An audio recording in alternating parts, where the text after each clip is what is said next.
evidência da evolução, a suposta homologia. Então você vai lá, né, já em Darwin, você observa que há similaridade entre os organismos. Então, por exemplo, você pega aí os vertebrados, né, você pega uma ave, um morcego, um cachorro, um humano, eles têm no seu membro anterior ossos parecidos, na mesma posição, né, o húmero, a escápula. Né. A nível genético, você vai ter algo similar, por exemplo, aí na sua direita você tem os genes homeobox, que são genes envolvidos no desenvolvimento do organismo, onde que cada pedaço vai ser distribuído, né?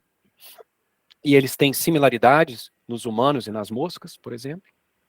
Então, o evolucionista ele vai dizer que essa similaridade entre os organismos, elas são produto da ancestralidade comum, que o ancestral dos vertebrados tinha ossos nessa posição, nessa conformação, e os descendentes, ainda que com a evolução tenham alterado aí o seu modo de vida, a base do organismo continua igual, no caso aí do braço, ou no caso do genética, na sua direita. Agora veja que isso é uma hipótese para explicar a similaridade. Você jamais pode, então, utilizar a similaridade para provar a evolução, já que ela é hipótese. Enquanto hipótese científica, você poderia fazer uma hipótese como essa. Tá?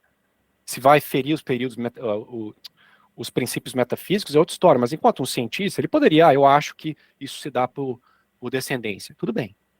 O problema é quando você começa a utilizar, como os evolucionistas o fazem, a similaridade como prova da evolução. Aí você entra num pensamento circular.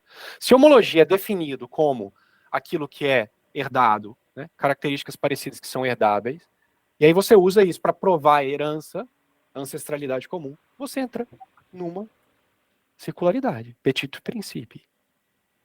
E pior ainda, quando o evolucionista encontra similaridades que, de acordo com o próprio modelo dele, deveria ser homologia, mas não é, ele, ad hoc, vai dizer que aquilo é uma convergência evolutiva. Que a evolução foi capaz de produzir a mesma estrutura 2 vezes independentemente. 2, 3, 4, 5, 10. Então, o olho, que na época de Darwin era considerado o único processo evolutivo, que foi uma linhagem, né, aumentando em complexidade, hoje se diz que o olho evoluiu mais de 40 vezes. Independentemente. A evolução teve que, ao acaso, produzir olhos, como por exemplo do polvo e do humano, separadamente. Então, à sua direita aí, lá em cima, você tem os mamíferos placentários, à sua esquerda, e à direita os mamíferos marsupiais. E tem equivalência dos bichinhos. Você tem sei lá, eu me esqueço o nome dos bichos em português, mas o anteater é tamanduá. Você tem o tamanduá. Você tem um bicho que parece um tamanduá. Tá, marsupial. Você tem o camundongo, você tem um bichinho quase idêntico a um camundongo, que é um marsupial. O marsupial é aqueles que têm a bolsa, né? Que amamenta o bichinho, parte do desenvolvimento do bicho não é no útero, mas eles não têm a placenta, eles vão para a bolsinha. Nesse caso, a similaridade ela não é evolução, né? No sentido de descendência comum. Não. Por quê? Porque os bichinhos à sua esquerda, de acordo com o modelo evolucionista, eles são mais aparentados entre si, porque eles são placentários, do que com os da direita. Então a evolução criou, convergentemente, independentemente, todos esses bichos 2 vezes. Então veja que o que vai ser convergência, o que vai ser homologia, é totalmente a posteriori. O sujeito vai lá, vai fazer uma árvore filogenética, né, que é basicamente agrupar os organismos de acordo com essas similaridades, e aí ele vai falar, tá aqui a explicação da origem dos organismos. Está aqui, ó, a história evolutiva dos organismos. Então veja aí embaixo.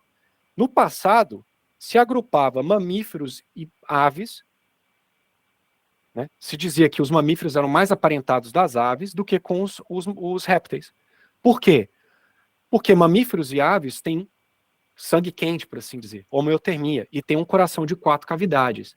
Então os evolucionistas falaram, olha, isso é uma similaridade, então nós vamos agrupar as aves e os mamíferos em um grupo, porque o ancestral do mamífero e da ave tinha um coração de 4 cavidades e sangue quente. Isso não evoluiu uma vez só. Só que vai aumentando aí as pesquisas evolutivas, vai fazendo outras aves, vai aumentando o número de caracteres nas aves, e agora virou outra coisa. Agora aves são agrupadas com os répteis. Então agora, no modelo evolutivo, o coração de 4 cavidades teve que evoluir 2 vezes. Uma vez nas aves e uma vez nos mamíferos. Então fica assim. Agora, veja que para criar uma árvore filogenética, você tem que pressupor, já no algoritmo, para formar a árvore, que existe ancestralidade comum. Então, quando você vê uma árvore filogenética, ela não pode jamais provar a evolução, porque ela pressupõe a evolução logo de cara. E ela vai ficar alterando o tempo inteiro, as árvores se contradizem, toda vez que eles trocam o gene que eles vão usar para fazer a árvore, ou os caracteres, a árvore, o bicho que estava de um lado vai parar em outro lado completamente diferente, por causa do aspecto de mosaico que o professor Carlos Nogueira falou. Em alguns aspectos eles são parecidos, em outros eles são distintos. Então, dependendo do caractere que você usar, eles vão agrupar os bichos de forma diferente. Isso ocorre o tempo inteiro na literatura. Mas os evolucionistas acham que não há problema nenhum nisso. É o avanço da ciência. Né? A gente vai conhecendo mais, vai trocando, o que era o contraditório vira certo, e assim por diante. Né? Então, só para mostrar aqui um exemplo disso, tá? Esse é um artigo, de novo, publicado na Nature, 2022. Eles estão falando de adaptações semiaquáticas em vertebrados, tá?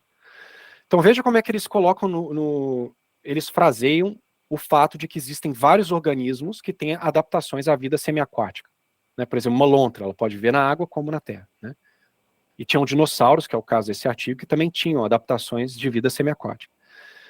Como eles pressupõem que toda vida descende uma das outras, então toda vez que você tem um organismo aparecendo na árvore separadamente com adaptações semiaquáticas, eles vão falar, como eu disse, que isso evoluiu independentemente.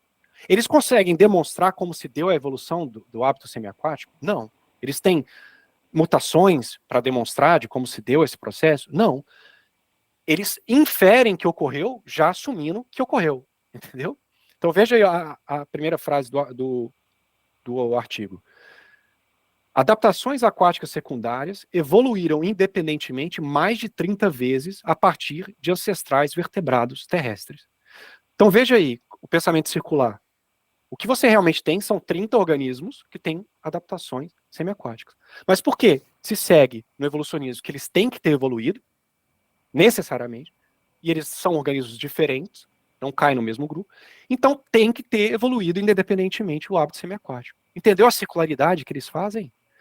Veja que eu poderia reescrever essa frase, foi o que eu fiz aí, tirar esse arcabouço evolutivo circular e ficar só com os fatos, e a frase fica muito menos redundante ou circular. Eu posso simplesmente dizer: adaptações aquáticas secundárias ocorrem em mais de 30 vertebrados terrestres. Eu eliminei a ideia de ancestral, que isso é especulação. Eu eliminei o evoluindo 30 vezes e independente. E eu fico com o fato, que é isso que nós temos que fazer nos artigos evolucionistas. É fato que existe um dinossauro com adaptação aquática. Dá para você saber isso pelo osso? Dá. Agora, se ele evoluiu, cadê a demonstração?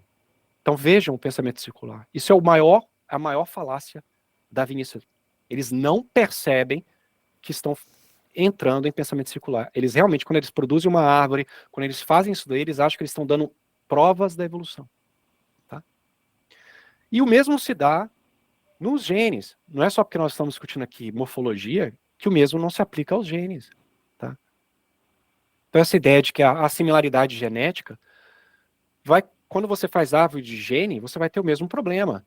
Vai ter genes que são idênticos, que estão em organismos totalmente distantes na árvore do próprio evolucionista. Aí ele vai dizer que o mesmo gene evoluiu 2 vezes.